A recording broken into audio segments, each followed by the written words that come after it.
All right.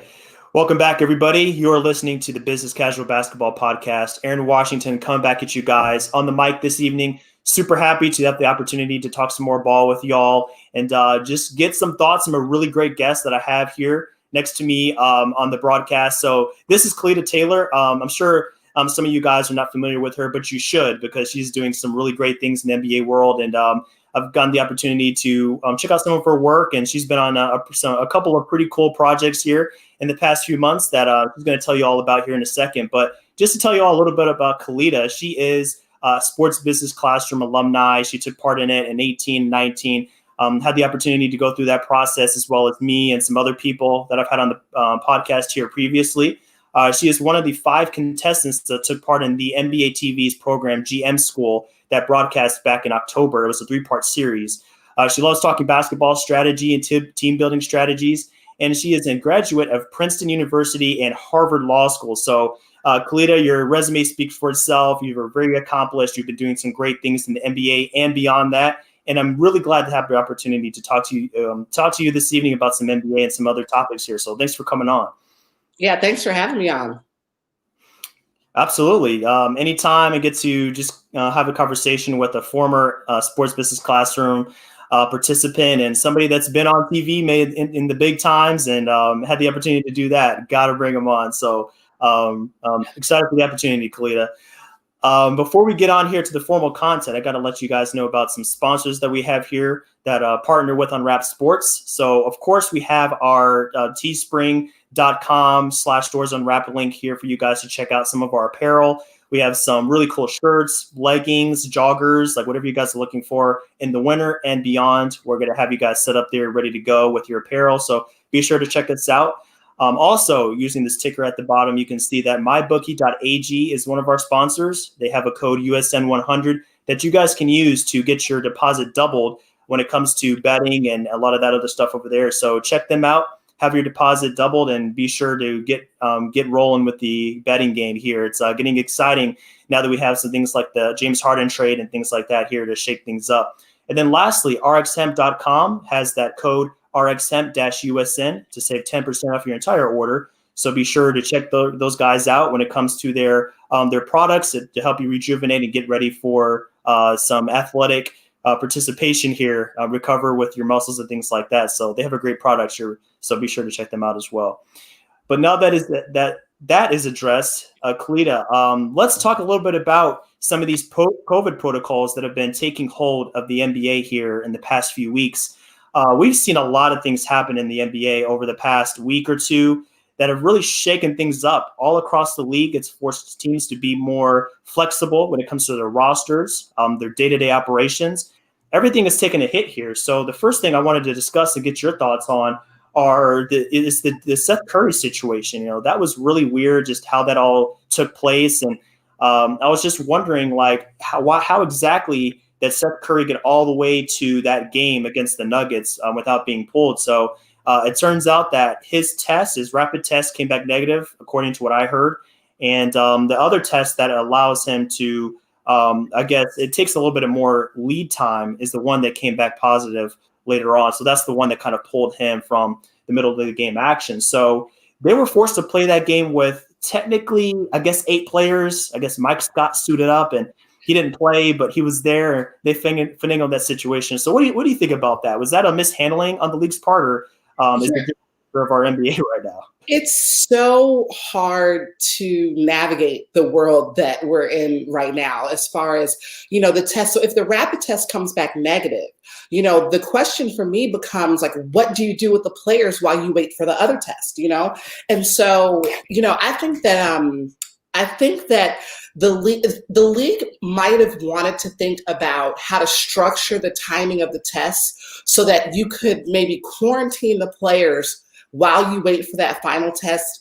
and keep them separate from each other, but the realities of the shoot around make that very hard. So my question is, the one area where I think maybe the protocol should have addressed would be to keep the players separate until those tests come back so that he wouldn't have been on the bench. I think that's the bigger question that I had. It's like, okay, I know that you have to have shoot around, and clearly they're taking the approach that in-game contact is not something that they're, basically because they're not putting players in protocol based on in-game contact. They put them in protocol based on handshakes after the game and things like that, right? So I think that my question with that situation would have been, could it have been structured in a way where while that second test is coming back, the players socially are more isolated? But then you enter questions into rhythm and routine, which are huge for players as they're getting ready for games and things of that sort. And so how do you disrupt that? But I just think that more than anything else, it's an issue of this is the reality that we're in. And, it was a very unfortunate situation how that played out. It really was. I think we are all just kind of wondering, of course, it's easy to question the league when it comes to protocols like that and procedures. But at the end of the day, they're doing the best they can. And there are certain limitations when it comes to implementing all this stuff within the context of team operations, like you just mentioned, shoot-arounds. And I'm not sure if they did this, but I know the league was discussing cutting morning shoot-arounds completely from the team's schedule throughout the day. And that's a major influence. It's a major effect on every team. Like every team depends on that to build a rhythm, Yeah, I totally agree.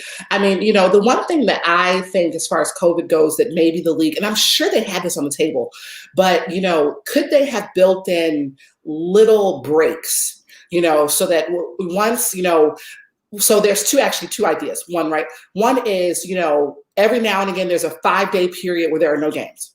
Right. And teams just kind of separate. Oh my gosh, there's a breakout on this team. Well, good, we're off. It's not going to spread to other teams. The other idea is, building in the concept of team bye weeks. So maybe it's not the whole league that's off, but maybe for a 5-day period, like when the Wizards seem to have been kind of a nexus for like spreading, because like after they played Boston, then Boston had it, and this, So maybe a flexibility where they can identify where they shut down that team earlier. They shut down Washington earlier for a 5-day period or a 6-day period to prevent 4 other teams from having had contact with them. But I'm sure they talked about that, and I'm sure it has something to do with the TV contract where they've got a certain number of games in, and they've got to get it done before the Olympics, assuming that happens. But so I just know I'm not thinking that I'm bringing any rocket science to you right now. But it would have been nice to see maybe some of that approach taken when it comes to trying to mitigate the COVID issue as they're trying to play out the season. Yeah, that's a great idea, Cleta. It's I would love to see that implemented. But of course, when you're talking about bye weeks, that means that you were having an extension of the season. And you mentioned that the Olympics are coming up, and there are deadlines at the tail end of this thing that the league is trying to avoid. They're trying to get everything packed in beforehand. So that's why I think that was probably taken off the table once that was mentioned at some point. And anything that involves extending the season to give more lead time, the safety, it would definitely be on the priority if they did that. But TV contracts, like what's the common denominator here? Money. It's all about the league maintaining that revenue, and it's already taking a hit. We don't have, I believe it's 25 out of the 30 teams that have no fans. So merchandise sales are out the window, ticket sales are out the window. So they're trying to recuperate that. But of course, what the dark side of this whole thing is, we have the Wizards inflicting all this damage on other teams. Like Miami was the latest example. Like I knew that certain players from Miami were going to go into protocol. Like I'm a Heat fan. I saw the writing on the wall, and then sure enough, Bam is out, Jimmy is out, and things like that. I mean, it does afford players like Tyler Hero the opportunity to come out here and ball out and show what they can do. And we're going to get to that part in a second. But yeah, it's just a challenging situation all around. I just wish that there was a way to make this all work in the context of the team contracts and everything, that the TV contracts. But, I'm just worried that at this rate, we're going to see that a lot of games are having to be made up. Like I did the math, and I think after today's action, we're going to have 49 days of league action left before we hit that break in the calendar they built in.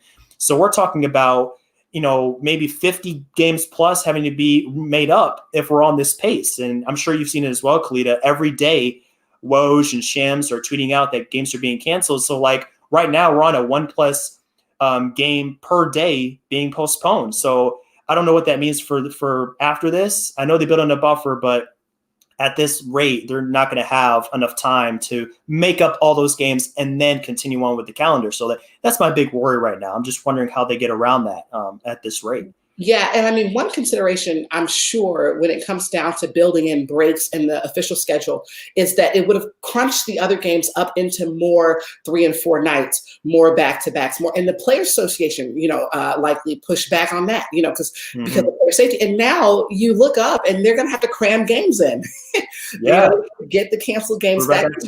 Yeah, so you kind of are finding yourself in a similar situation when you're talking about just player health and safety and the risks of having so many, 3 games in 5 nights or 3 games in 4 nights or, things like that. So. True. It comes down to fatigue as well, and that's another consideration when we have all these games being crunched up and players are in and out of the lineup. Chemistry is something we addressed already, but we have to talk about the on-court product, which is suffering as a result. We have teams fielding rosters with 7 and 8 players. We have teams that are missing 3 or 4 of their best players. In the case of Miami the other night, and that's great that these young players are able to kind of take their place and come up and get some experience, especially since Summer League wasn't a thing this year. But we have the negative effect of marquee stars being out of the action. If Embiid and Ben Simmons are out, and that's a TNT game, they're forced to move on to a different game, or they're forced to cut it from the schedule or something like that. So those are all considerations as well. And the league is already suffering with a decline in ratings. And if we have guys like that out, it's not going to help things. So that's another challenge they're dealing with here. Yeah, I mean, totally. It's just, I think that they're gonna have to just chalk the season up to being, it's gonna be just weird all year, I mean, I will say that some of the games where people have been missing have still been kind of competitive. Like, to my surprise, there have been a few games I'm like, wow, they're actually in this game, But it speaks to your point about, some of the younger players are stepping up, and some of the other teams are fatigued, where you may be playing Denver, but if Denver's on a third game in 4 nights and Jokic and Murray are a little slow, then maybe a depleted, Miami team has the opportunity, because they've still got Duncan Robinson out there. They've still got Tyler Hero out there. Precious Achiuwa is going to be really good. So, I mean, it's just going to be a weird year. And we can only hope that, this fall when they start the 2021-2022 season, we've got a lot more vaccinations, and we've got, we're going to get back to the normal season. Definitely. That's something that we're all looking forward to hopefully later on this season and into next season. They're just going to try to bank on getting through this and then, pushing in chips towards 21 the next season to get things rolling normally. But while we're in this situation, something else that came to mind for me are roster sizes. They already came together, the league, the Players Association, they came together and they agreed to expand rosters from 13 to 15 players for this season back in December. So that was a move made in anticipation of players missing, being in protocol, things like that. And in prior seasons, the rule was you can have 15 total players, but only 13 could be active on game nights. So they kind of twisted that rule around. And I'm really glad that we have two-way spots available. And now that, players are held to a limit of games played instead of days, that's going to help a lot. But we're still dealing with roster shortages, with these protocols just snatching away like 8 players at a time. So, Kalita, in your opinion, should the NBA look into expanding these rosters beyond the 15? If we're having players, teams cut down to 7 and 8 on game nights, like, are we looking at a situation that demands these rosters be expanded in some way? Yeah, I mean, I think so. I think particularly for the players who have COVID, who are going to be out for those 2 full weeks, 14 days where they're out, maybe it becomes a springing roster spot, so maybe the teams don't carry 20 roster spots the whole season, but once you have, for each player that you have out, you assume a new roster spot, where you're able to bring up another player. So, if you look up and you have 3 players who are out, that's 3 new roster spots. I mean, there's a couple different ways to do it, but I definitely they need to look into expanding the number of players and number of roster spots that the teams have to work with, or possibly it's and this kind of gets into negotiations with the Player Association. That's what makes it so difficult. I'm sure they're in constant contact with the Player Association, but maybe 10-day contracts and rest of season contracts for this year only are no longer charged to the salary cap, charged to your cap. Maybe they become like two-way, so that you have that flexibility to bring players in, but that's embedded in the CBA. So they would have to come to an agreement to, waive those requirements. It gets complicated, but, that type of thinking is more, the way that I'm sure they've put on the table some of these ways. And I'm kind of waiting on them to kind of come back and say, yeah, we're going to expand the number of roster spots, or we're going to expand even the number of two-way players, maybe. I mean, because the reality is, I wonder if they expected this much disruption this early. I wonder if they're a little, I wonder if they're a little surprised by it, and maybe they're going to kind of circle back and reevaluate, how they're handling it. Yeah, that's a good point, Kalita. Like, I really do think they were surprised by the number of cases and disruptions and things like that going on so far. We're only in week 3 or 4, I believe, and we've already seen, 6 games postponed to this point. So the math is not working out in the favor of the league. And, the rules that were implemented this week with the adjustments to the handshake rules and, the shoot arounds being looked at to being cut and things like that, that tells me that the league came back to the table to look at these things again, these protocols, because it was an unprecedented or unexpected number of disruptions to rosters and to the schedule. So I think that speaks to what the league is trying to do right now. And when we're looking at roster sizes, I like to compare it to fantasy basketball in a sense, because what I did this season, for example, is I increased the roster's size by increasing the number of IR spots, injury reserve. So usually it's like 1 or 2. I expanded it to 3. Now that players are out for 10 to 14 days, those players are listed as out completely instead of just day to day, like you would see with like a minor injury. Yeah. So that allows those players to go down to IR. So you're still on the roster, but your main 12 or 13 spots may be freed up. So you can take a player from the waiver wire and add it later. So that's like a little comparison I like to use. I'm very risk averse, Kalita, so I like to add in buffers just in case these things come to pass. Yeah, just to kind of put it out there for the people. That makes sense. That makes sense. I mean, we'll see. It seems like the league is still staying pretty flexible. Like you mentioned, they came out with a new set of protocols and everything like that. And I think that I think that everyone's just holding their nose and trying to get through the season. Best we can. And I mean, honestly, and I don't know, maybe you can let me know if you've heard anything about this, but I would be in favor of them setting up a bubble for, if not the entirety of the playoffs, then maybe the conference finals and the NBA finals.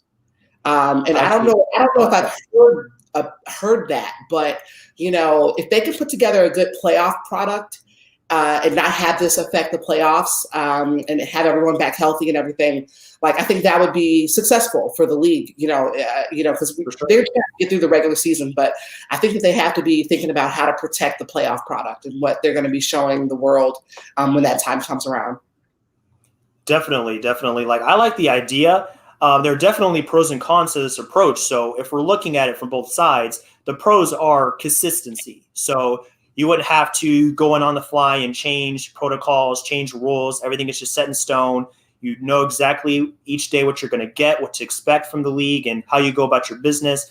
Rosters would be changing, and that's a huge deal in the playoffs. I'm sure we don't want to see a team go into a matchup that is, heavily hyped and we're excited for, let's say Philly and Boston, and then Philly ends up having 5 players out due to protocol or something. That would just crush that product in that series and significantly change the shift in power for that series. The other side of it is, it's definitely a downside for the league. It's like the playoff atmosphere, the crowds and things like that. We wouldn't see that like we've seen in past years. The players' mental health would be on the table again. That's something that I'm sure they didn't enjoy going through that bubble process. So there's 2 sides of it. I think the players will push back quite a bit, just as they did for the bubble scenario in the regular season. But it's definitely something that you look into, because if we're having these fluctuations in the playoffs, that would really hurt. If we're just talking about the conference finals and the NBA finals, I'm not sure that, because that won't be as long as the bubble that we just saw. Yeah, and with the disruptions, maybe the players would push back. They might, but it wouldn't be as onerous as what they just did. But like he just hit the nail on the head. People complained about the bubble and the asterisk that some people wanted to put on the last championship. Well, what type of asterisk would you have to put on if Embiid and Simmons are out with COVID? Exactly. And it's the conference semifinals or the Eastern Conference finals, or God forbid the NBA finals. I mean, when you talk about a viable competitive product and coming to a champion that has kind of gone through a valid gauntlet. You want to keep everyone healthy. You want to keep everyone on the floor. So exactly. That's a great point. We'll see what they end up doing. For sure. One last point on these COVID protocols. These young players that have had a chance to assert themselves, come in and fill that void. It's been really cool to see.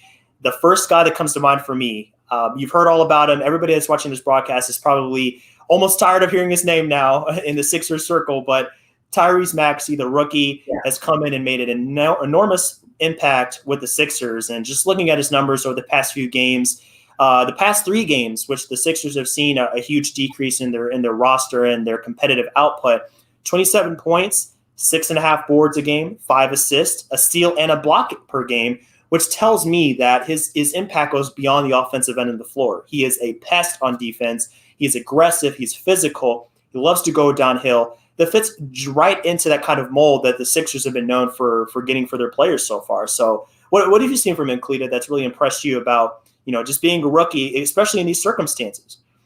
Yeah, I mean, it's everything that you said. And like the Tyrese Maxey just looks like the moment is not too big for him. He looks like he's ready to play. He's ready for the moment.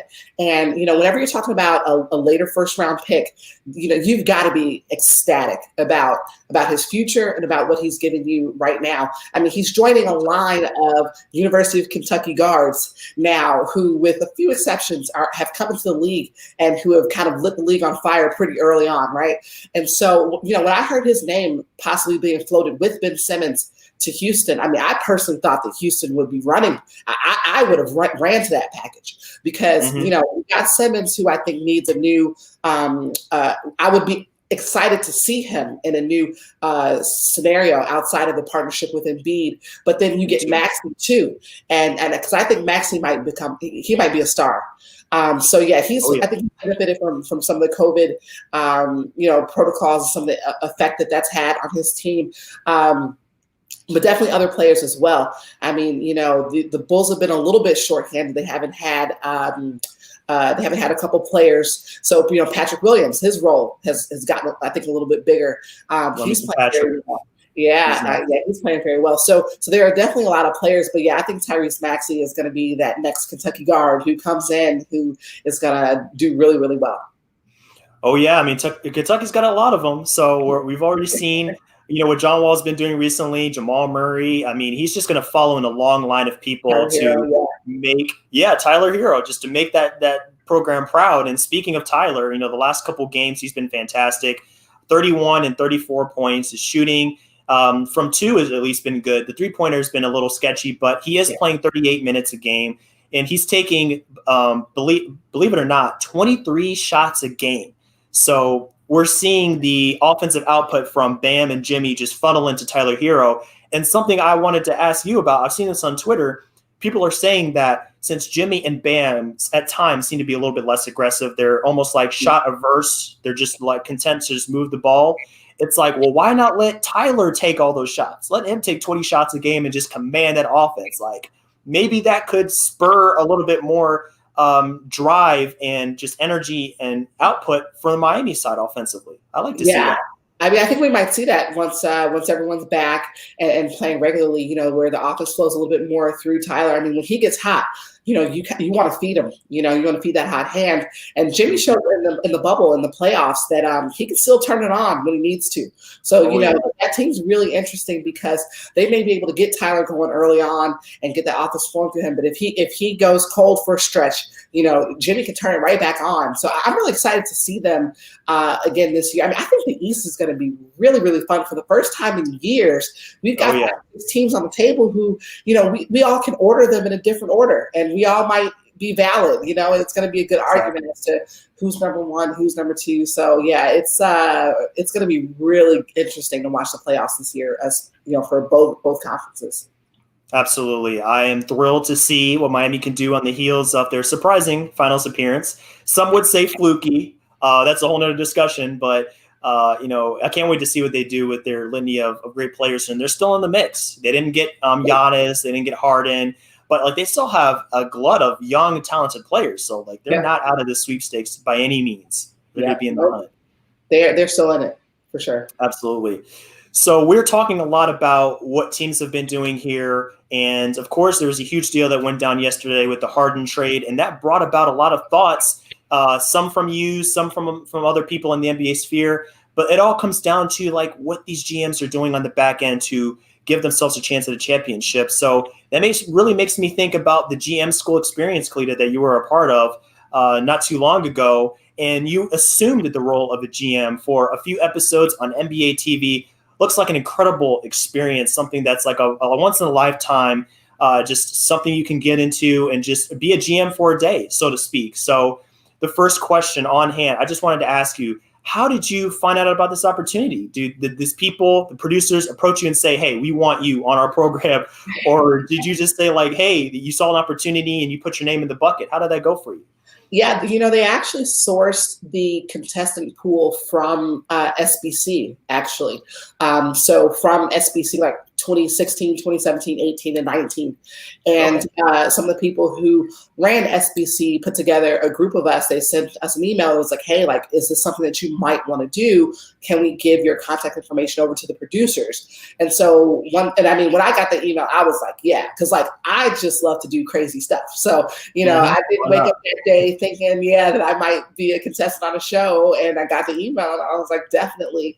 Awesome. So yeah, threw my name in the hat, went through their interview process and their selection process, and was lucky enough to become one of the 5 who got the call.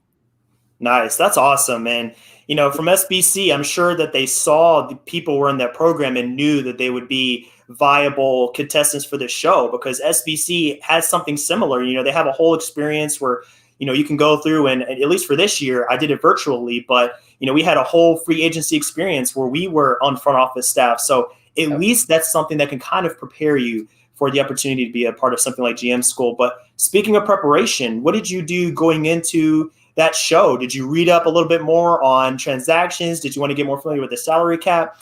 What made you a little bit more prepared to feel more comfortable going into that show? Yeah, all of that. So I read up on the salary cap and just some of the rules for player transactions and things like that.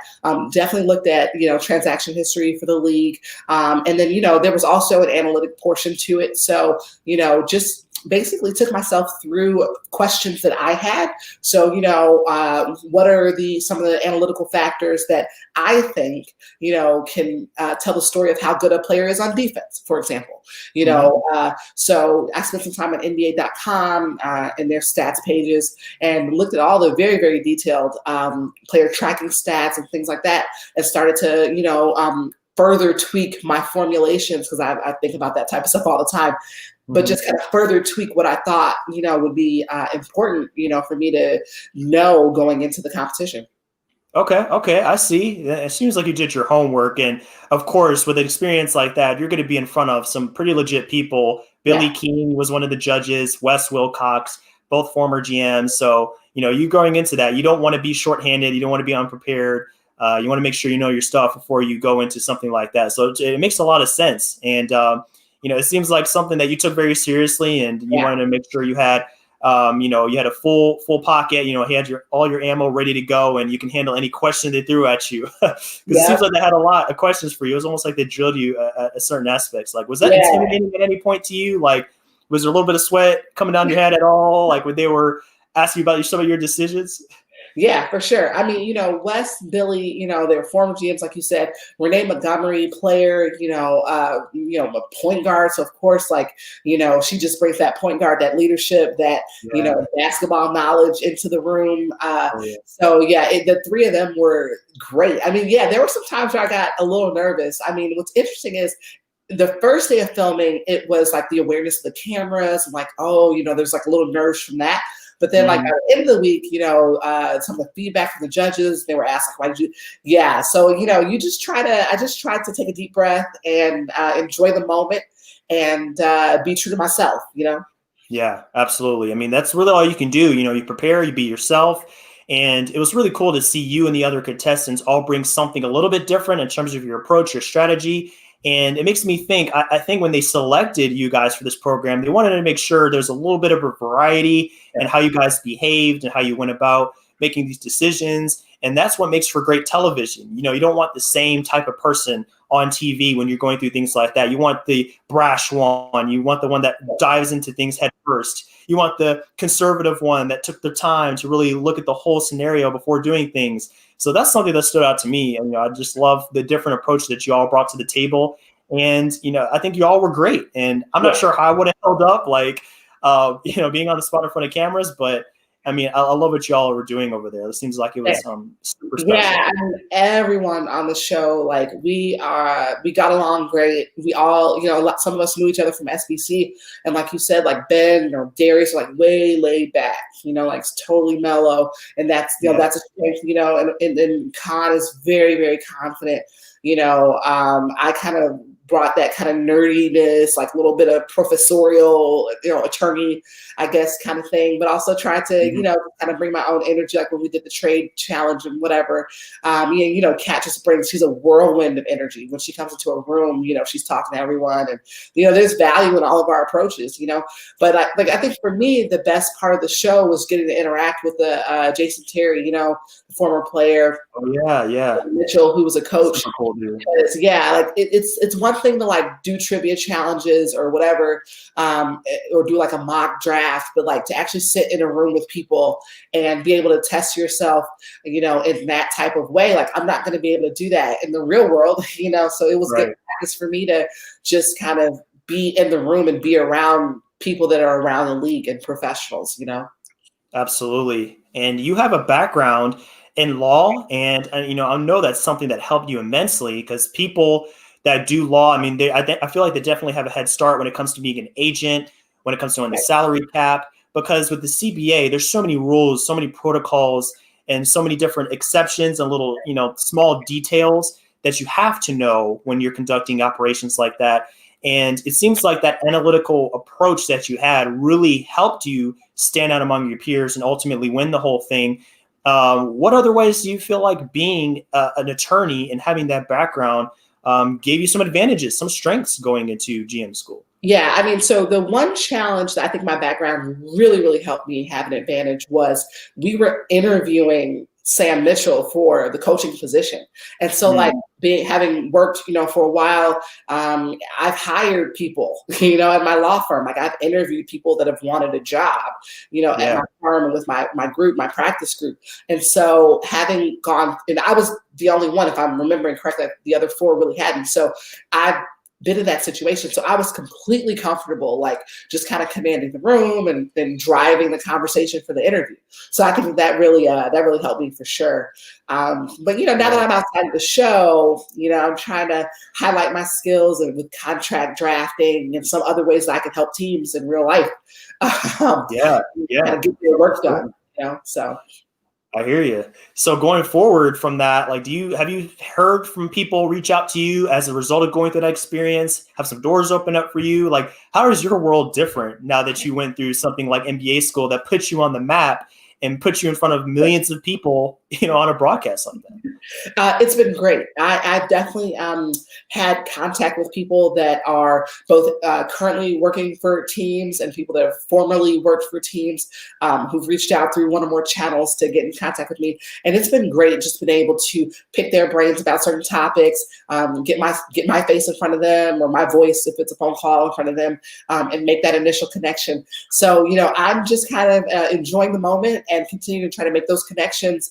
COVID's got everything, kind of weird, especially when it comes to, some of the financial considerations that a lot of teams are under, so when you talk about hiring and trying to get in, people are kind of going with it, they need a GM, they'll hire the GM, they need a GM, but do they need that extra person to do this or that, so I'm kind of biding my time and trying to stay positive and trying to meet more and more people every day. And, we'll see once the season's over, toward the end of the season, how teams are looking with their financials and with their situations and what type of staffing needs that they may have. So I'm still very much trying to make those connections and trying to get in, but also try to enjoy the path and the road up, For sure, for sure. I love how you're staying engaged, and that's really something we have to do with people like us that are, so involved in NBA culture. Things are just different right now. Got to keep your head up, got to continue to work. And it's kind of like how it was when we had that whole shutdown. The league shut down, but, life goes on. So you have to continue to make sure you're prepared and, stay dedicated to your craft and things like that. And I'm sure with your background and what you do on a day-to-day basis, you stay busy and continuing to dive headfirst into that. So I'm sure this is no problem for you at all. So it's been, just kind of keeping up with my work and then, trying to just stay engaged however I can, so we'll see, but it's been really fun. Awesome. And one last thing I wanted to highlight is just sports business classroom in general, because, I went through it this past year, you were in it.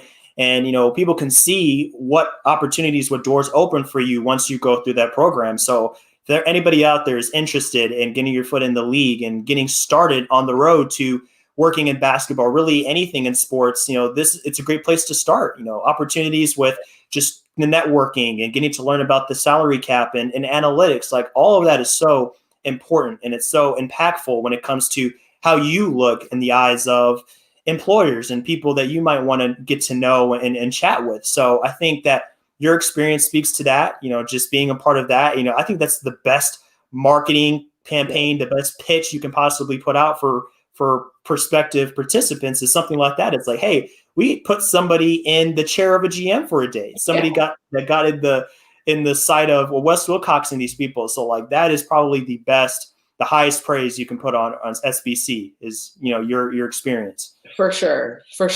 I mean, and like, honestly, I don't know about your experience, but like, I didn't realize how much I didn't know or how much other people were doing until I got to SBC, because like in my real world, I'm the NBA person, like I'm the guru, I'm the crazy fanatic, right? But at SBC, like you're with a room full of, or virtual, I don't know if they're doing it virtually again this year, but like you're with a room full of people who are just as or more obsessed than you are for the first time. So I think that was like a crazy experience. It was so cool. And then also when I left, I was like, okay, I got to get on my game. Like I wasn't doing cap sheets before SBC, but after SBC, I was like, man, I can manage my own cap sheets, and do all the math and all that. So yeah, it's a good program.